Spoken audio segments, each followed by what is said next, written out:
English chatter box में आपका स्वागत है। आज हम मेरी डाउ ब्राइन की पोएम समबडीज मदर पढ़ने वाले हैं। समबडीज मदर बाय मेरी डाउ ब्राइन एक ऐसी कहानी बताता है जिसमें एक बूढ़ी गरीब औरत अकेली एक भीड़ भरी सड़क पर खड़ी है। उम्मीद कर रही है कि कोई उसे सड़क पार करने में मदद करेगा। बहुत लोग वहां से गुजरते हैं, लेकिन सिर्फ एक दयालु लड़का ही उसकी मदद का ऑफर करता है। ये पोएम दया, संवेदना और दूसरों के लिए वही सोचने की बात करती है जैसा हम अपने परिवार के लिए सोचते हैं। लड़के का ये अच्छा काम हमें याद दिलाता है कि हर अकेला व्यक्ति किसी के लिए बहुत कीमती है। अंत में औरत की शुक्रगुजार दुआ दिखाती है कि छोटा सा भी नेक काम कितना बड़ा असर कर सकता है। अब चलिए समबडीज मदर की लाइन बाय लाइन एक्सप्लेनेशन पढ़ते हैं। The woman was old and ragged and gray and bent with the chill of the winter's day.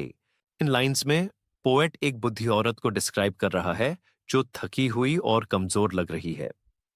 Ragged का मतलब है उसके कपड़े पुराने और फटे हुए हैं, और ग्रे बताता है कि उसके बाल अब सफेद होने लगे हैं उसकी उम्र की वजह से। वो बेंट भी है, जो दिखाता है कि वो सीधा खड़ी नहीं हो सकती क्योंकि वो बहुत बुद्धि हो गई है, और इस ठंडी सर्दी की दिन में उसे ठंड भी लग रही है। पोएट ने ओल्ड, रैगेड और ग्रे जैसे शब्दों का यूज किया है ताकि हम उस औरत का चेहरा सोच सकें और उस पर तरस आए। पोएट बार बार एंड शब्द का यूज करके उसकी मुश्किलें बता रहा है और इमेजरी का भी इस्तेमाल कर रहा है ताकि हम इमेजिन कर सकें कि वो कैसी दिखती है और उसकी जिंदगी कितनी मुश्किल हो सकती है। The street was wet with a recent snow, and the woman's feet were aged and slow. In lines में पोएट हमें और डिटेल्स दे रहा है कि वो बुरी औरत कहाँ है और कैसे चल रही है। जब पोएट कहता है the street was wet with a recent snow, इसका मतलब है अभी अभी स्नो हुई है और अब सड़क गीली, स्लशी और शायद स्लिपरी है। इस वजह से चलना और भी मुश्किल हो जाता है, स्पेशली किसी बुरी औरत के लिए। जो फ्रेज है the woman's feet were aged and slow, इसका मतलब है कि उसके पैर बहुत ओल्ड हो गए हैं और वो तेज नहीं चल सकती। वो बहुत ध्यान से और धीरे धीरे चलती है। पोएट यहां इमेजरी यूज कर रहा है हमारे दिमाग में एक तस्वीर बनाने के लिए, जिसमें एक स्लिपरी गीली सड़ा डोजिक है और एक बोरी औरत मुश्किल से चल रही है। एज्ड का मतलब है बहुत बूढ़ा, और स्लो के साथ ये हमें दिखाता है कि उसके लिए इन टफ कंडीशंस में चलना कितना ज्यादा मुश्किल है। She stood at the crossing and waited long, alone, uncared for, amid the throng. इस हिस्से में एक बूढ़ी औरत सड़क के किनारे खड़ी है, मौके का इंतजार कर रही है ताकि सड़क पार कर सके। भलाई उसके आसपास बहुत सारे लोग हैं। द थ्रॉन्ग मतलब एक बड़ी भीड़, फिर भी वो अकेली और अनजान महसूस करती है। कोई उसे देखता या मदद नहीं करता, जैसे वो किसी को नजर ही नहीं आती, और उसकी तन्हाई इस भीड़ भरे शहर में और भी ज्यादा महसूस होती है। Of human beings who passed her by, nor heeded the glance of her anxious eyes. In lines में पोएट हमें बता रहे हैं कि बहुत सारे लोग उस बूढ़ी औरत के पास से गुजरे, लेकिन किसी ने उस पर ध्यान नहीं दिया। पास्ट हर बाय का मतलब है लोग बस उसके पास से निकल गए बिना रुके या मदद किए।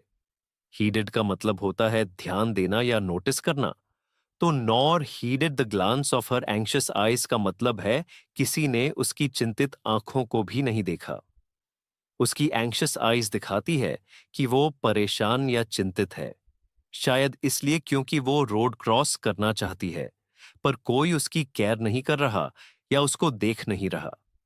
पोएट ने हीडेड और हर में एच की एलिट्रेशन यूज की है, जो इन लाइंस को एक सॉफ्ट और उदास सा रिदम देती है। Down the street with laughter and shout, glad in the freedom of school let out. In lines में पोएट एक ग्रुप ऑफ बच्चों को डिस्क्राइब करते हैं जो अभी अभी स्कूल खत्म करके निकले हैं। वो लोग सड़क पर चल रहे हैं या दौड़ रहे हैं और बहुत शोर मचा रहे हैं अपनी लाफ्टर और शाउट के साथ, जो बताता है कि वो बहुत खुश और एक्साइटेड हैं। स्कूल लेट आउट का मतलब है कि स्कूल खत्म हो गया है और अब वो घर जा सकते हैं या खेल सकते हैं। इसीलिए वो इतने खुश और एनर्जेटिक फील कर रहे हैं। पोएट यहाँ इमेजरी का यूज करते हैं ताकि हम वो खुशी भरा सीन इमेजिन कर सकें। बहुत सारे खुश आवाज करते बच्चे जो अपनी फ्रीडम का मजा ले रहे हैं स्कूल के बाद। फ्रीडम शब्द बताता है कि अपने लेसन्स खत्म होने के बाद कितना अच्छा लग रहा है। इन लाइंस का हैप्पी मूड उस पहले वाली उदास और अकेली महिला वाली फीलिंग से बिल्कुल अलग है, जिससे उस ओल्ड लेडी की सिचुएशन और भी ज्यादा हाईलाइट हो जाती है। Came the boys like a flock of sheep, hailing the snow piled white and deep. इन लाइनों में पोएट बताता है कि लड़के एक साथ स्ट्रीट पर आ रहे हैं, काफी शोर मचाते हुए और एक्साइटमेंट के साथ। जब लिखा है came the boys like a flock of sheep, तो यहाँ पोएट एक सिमिली यूज कर रहा है। ये एक पोएटिक डिवाइस है जिसमें दो चीजें लाइक या एस के थ्रू कंपेयर की जाती हैं। यहाँ लड़कों को भीड़ के झुंड यानी भेड़ों के झुंड से कंपेयर किया गया है। मतलब वे सब एक ग्रुप में पास पास चल रहे हैं, बिल्कुल जैसे भेड़ें चलती हैं। इससे हम इमेजिन कर सकते हैं कि लड़के कैसे एक दूसरे के साथ चिपक कर मिलजुल कर स्ट्रीट पर चल रहे हैं। Line hailing the snow piled white and deep का मतलब है कि लड़के खुशी से चिल्लाते हुए या स्नो का वेलकम करते हुए चल रहे हैं, जो जमीन पर इकट्ठी हो गई है और देखने में बहुत सफेद और गहरी लग रही है। यहां हेलिंग का मतलब है जोर से बुलाना या बड़े एक्साइटमेंट के साथ ग्रीट करना। Past the woman so old and gray, hastened the children on their way.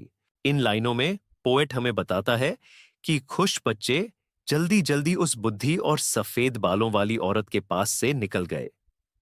Past the woman so old and grey का मतलब है बच्चे बिना रुके उसके पास से गुजर गए। ओल्ड एंड ग्रे हमें याद दिलाता है कि वो कमजोर और बुद्धि है। हेस्टेंड का मतलब है बच्चे तेज तेज चले अपने घर या खेलने की जल्दी में थे। इन लाइनों में एक स्ट्रॉन्ग कॉन्ट्रास्ट दिखाया गया है। जब वो बुद्धि औरत धीरे और अकेली है, बच्चे तेजी से और एक्साइटमेंट के साथ हैं। पोर्ट इस कॉन्ट्रास्ट को यूज करता है ये दिखाने के लिए कि उस वक्त उनका जिंदगी कितना अलग है। जबकि बच्चे खुश और एनर्जी से भरे हुए हैं, वो उस अकेली औरत को नोटिस भी नहीं करते जो मदद की जरूरत में है। Nor offered a helping hand to her, so meek, so timid, afraid to stir. इन लाइनों में पोएट हमें बता रहा है कि कोई भी बच्चा उस बूढ़ी औरत की मदद करने नहीं रुका। Nor offered a helping hand to her का मतलब है कि किसी ने भी उसकी तरफ हाथ नहीं बढ़ाया या उसे सड़क पार करवाने की कोशिश नहीं की। जो वर्ड्स हैं so meek, so timid, afraid to stir, वो बताते हैं कि औरत कैसे महसूस कर रही थी। मीक मतलब वो बहुत जेंटल और क्वाइट है। टिमिड मतलब वो शर्मीली या आसानी से डर जाती है। अफ्रेड टू स्टर का मतलब है कि उसे हिलने से भी डर लग रहा था, शायद इसलिए क्योंकि उसे लग रहा था कि वो फिसल सकती है या भीड़ भरी फिसलती सड़क पर चोट लग सकती है। पोएट ने सो मीक सो टिमिड फ्रेज को दोहरा के यह दिखाया है कि औरत कितनी ज्यादा डरी हुई और असहाय थी। Lest the carriage wheels or the horse's feet should crowd her down in the slippery street. इन लाइनों में पोएट बताता है कि बूढ़ी औरत आगे बढ़ने से क्यों डर रही है। लेस्ट का मतलब होता है ऐसा न हो कि, या फिर डर के मारे। तो वो इस बात से परेशान है कि कहीं गुजरती घड़ियों के पहिए या घोड़ों के पैर उसे गलती से धक्का न दे दें। स्लिपरी स्ट्रीट एक एलिट्रेशन का एग्जाम्पल है, जब एक पोएट आसपास के शब्दों में एक ही स्टार्टिंग साउंड रिपीट करता है। यहां दोनों शब्द एस साउंड से शुरू हो रहे हैं, जो हमारी अटेंशन सड़क पर चलने की मुश्किल और खतरा की तरफ ले जाता है, स्पेशली जब स्नो गिर चुकी हो। एलिटरेशन से हमारे दिमाग में स्लिप होने और फिसलने की फीलिंग आती है, जिससे हम सोच सकते हैं कि इस बूढ़ी औरत के लिए इस भीड़-भाड़ चिलचिलाती सड़क को क्रॉस करना कितना मुश्किल और रिस्की है। इस वजह से हमें उसकी सिचुएशन पर और भी ज्यादा सिंपैथी महसूस होती है। At last came one of the merry troop. the gayest laddie of all the group. In lines में पोएट हमें बताते हैं कि जब कई लड़के वहां से गुजर गए, आखिर में एक लड़का खुशियों से भरी ग्रुप में से रुक गया। मैरी का मतलब होता है खुश या चेयरफुल। ट्रूप का मतलब है एक ग्रुप जो साथ में चल रहा हो। पोएट इस लड़के को द गेएस्ट लैडी कहते हैं, जहां गेएस्ट का मतलब सबसे ज्यादा खुश या चेयरफुल और लैडी एक पुराना शब्द है यंग लड़के के लिए।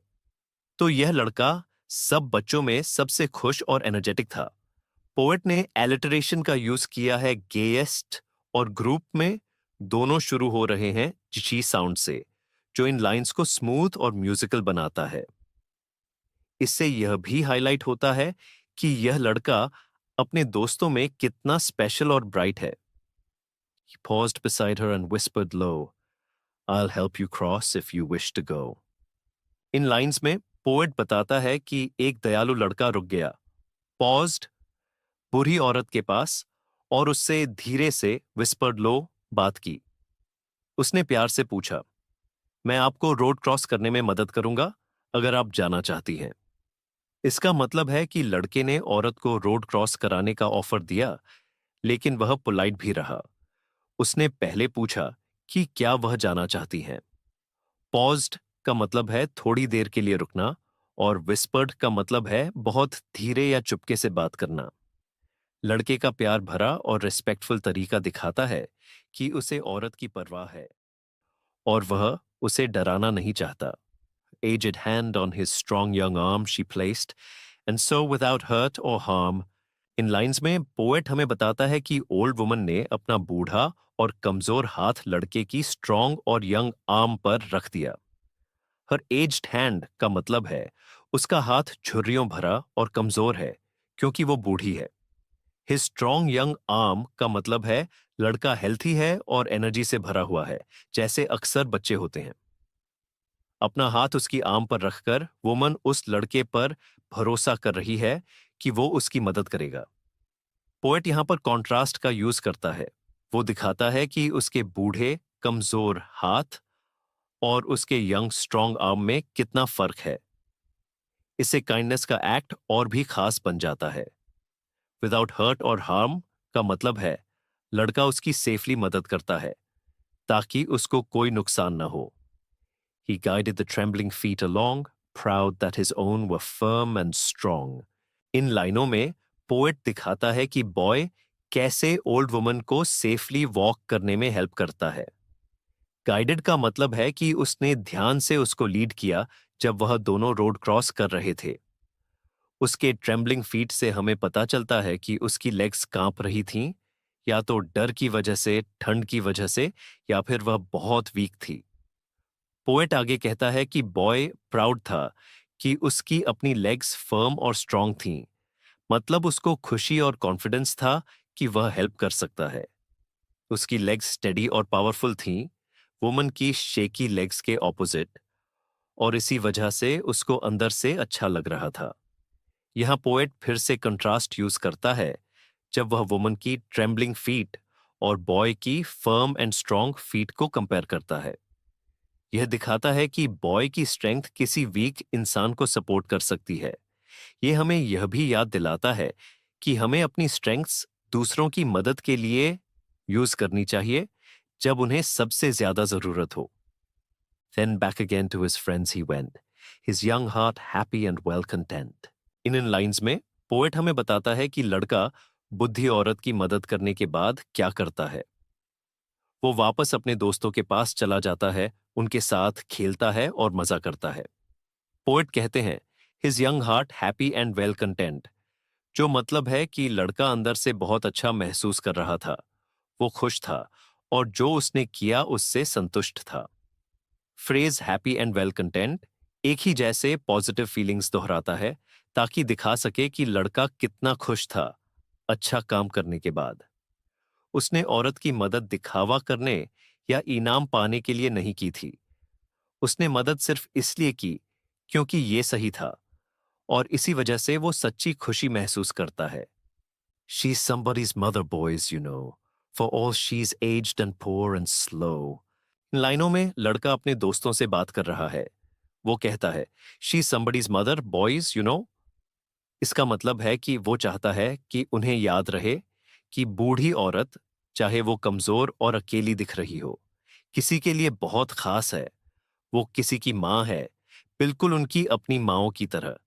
For all she is aged and poor and slow का मतलब है कि चाहे वो बूढ़ी है, पैसे कम हैं और तेज नहीं चल सकती, फिर भी वो इज्जत और काइंडनेस डिजर्व करती है। पोएट यहां रेपिटेशन यूज कर रहे हैं, aged and poor and slow जैसे शब्दों को दोबारा बोलकर, ताकि वो औरत की मुश्किलें दिख सकें। And I hope some fellow will lend a hand to help my mother, you understand? इन लाइंस में लड़का एक अच्छी इच्छा जताता है। वो कहता है, और मैं चाहता हूं कि कोई और आदमी मदद करे, मेरी माँ की मदद करने के लिए, समझ रहे हो ना? यहां फेलो का मतलब है कोई दूसरा आदमी या लड़का, और lend a hand का मतलब है किसी की मदद करना। लड़का चाहता है कि अगर कभी उसकी माँ भी बूढ़ी, कमजोर और अकेली हो जाए, जैसे अभी जिस औरत की उसने मदद की है, तो कोई और भी उसकी माँ के साथ दयालुता से पेश आए और उसकी मदद करे। यू अंडरस्टैंड कह के वो अपने दोस्तों को समझाना चाहता है कि मदद करना क्यों जरूरी है। कल को उनकी माँ को भी मदद की जरूरत हो सकती है। If ever she's poor and old and gray when her own dear boy is far away. In lines में लड़का फ्यूचर के बारे में सोच रहा है जब उसकी अपनी माँ poor and old and grey हो सकती है। मतलब वो कमजोर हो जाएगी, उसके पास पैसे कम होंगे और उसके बाल बुढ़ापे की वजह से सफेद हो जाएंगे। जब लिखा है When her own dear boy is far away, इसका मतलब है कि अगर वो अपनी माँ के पास नहीं है, दूर कहीं चला गया है, तो वो चाहता है कि कोई और उसकी माँ के साथ अच्छा बिहेव करे और उसकी मदद करे। इन लाइंस में लड़के की सिंपैथी और थॉटफुलनेस दिखाई देती है। उसको समझ आता है कि किसी को भी कभी भी मदद की जरूरत पड़ सकती है, उसके अपने फैमिली मेंबर्स को भी। Poet poor and old and grey जैसे वर्ड्स को बार बार यूज करता है ताकि हमें याद रहे कि उस औरत की कंडीशन कैसी है, और हमें इमेजिन हो कि ये किसी भी माँ के साथ हो सकता है। And somebody's mother bowed low her head in her home that night and the prayer she said. अपने मुश्किल दिन के अंत में बूढ़ी औरत चुपचाप घर पर अपना सर झुकाकर प्रार्थना करती है। यह पल उसकी कृतज्ञता और विनम्रता को दिखाता है। अकेलापन के बावजूद वह अपना समय निकालकर उस इंसान का शुक्रिया अदा करती है जिसने उस पर दया दिखाई थी। प्रार्थना का यह अमल उसकी गहरी भावनाओं और उम्मीद को भी सामने लाता है। एक ऐसा दिल छू लेने वाला मंजर बनाता है जो उसे मिली दया को उसके खुद के इच्छा से जोड़ता है कि दुनिया में भलाई हो। कवि इस नरम तस्वीर के जरिए दिखाते हैं कि कैसे छोटी छोटी दया की बातें भी किसी के दिल पर गहरा असर डाल सकती हैं। Was God be kind to the noble boy who is somebody's son and pride and joy? उस रात बूढ़ी औरत ने उस दयालु लड़के के लिए प्रार्थना की जो उसकी मदद करके उसे सड़क पर क्रॉस करा ले गया था। वह भगवान से मांगती है कि वह उस पर मेहरबानी करे, यह समझकर कि वह किसी का बेटा है, अपने परिवार के लिए प्यारा और अनमोल। इससे उसकी गहरी शुक्रगुजारी दिखाई देती है और हमें भी याद दिलाता है कि हम जिस भी इंसान से मिलते हैं वह किसी के लिए बहुत खास है। नोबल बॉय कहने से उसकी अच्छाई और उदारता उभर कर आती है, और प्राइड एंड जॉय से यह साफ होता है कि उसके परिवार को उस पर कितना गर्व और प्यार होगा, जो इस पल को और भी ज्यादा दिल से लगने वाला और सबके लिए अहम बना देता है। शुक्रिया।